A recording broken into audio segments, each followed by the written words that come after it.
Salam dostlar, bugün gördüğünüz gibi şeytan çarxına gelmişik. Bakının en yüksek, en qəşəng atraksiyonu. Böyle buradan kiçik görsənə bilər, ama yaxından çox böyükdür. Gəlin gedək.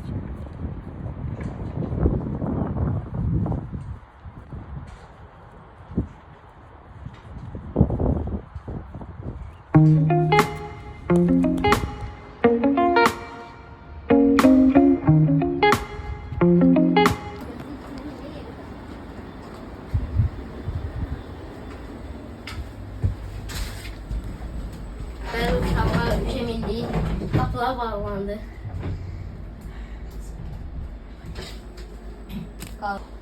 Böyle mindik uje.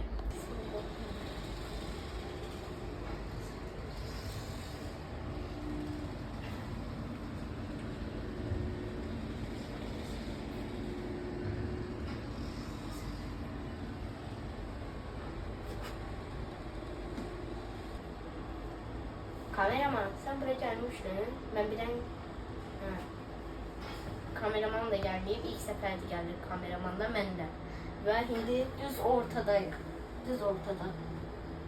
Ama neredeyse az adam oldu bu defa. İlkin Feyzi Emir'in çektiğinde daha çok adam var idi. Yani benim de üç bazı dediğim, üç bazılar oradadır. Üçü de. Deniz Moğla.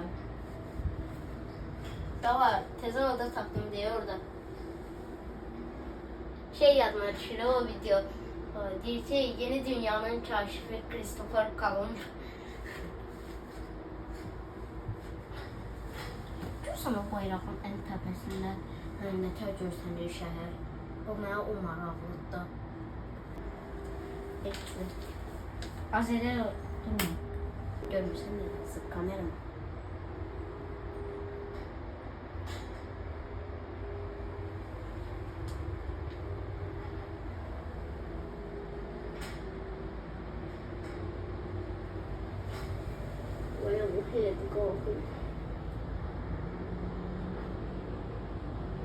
Değerek 4 nefer de gelir.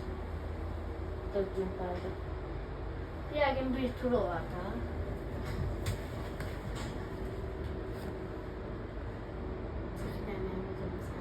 Gördüğünüz gibi uşaqlar en tepeye çatırıb kameramanı verir mənə kameram. Baxın buradan görsətim mənə. Bir bax buradan keçən kimi en tepeye çatırıq. Və mən.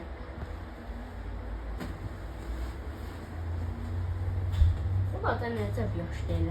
Bəli, gördüğünüz gibi en tepede 1-2 dəqiqə görsənir və en tepede belə görsənir. Görürsən o yumru bina nətər olur. Gedir uşaqlar. Bir LED ışıqlar yanır, nəçək? Altıma LED ışıqlardır bunlar. Gecələr yanır. Biz 4-cü kabinə binmişik. Kabinlərin üstündə yazır. Dənizmol haradaydı? Özümü itirdim. Bəzi uşaqlar axıra çatdı. Çox əla idi.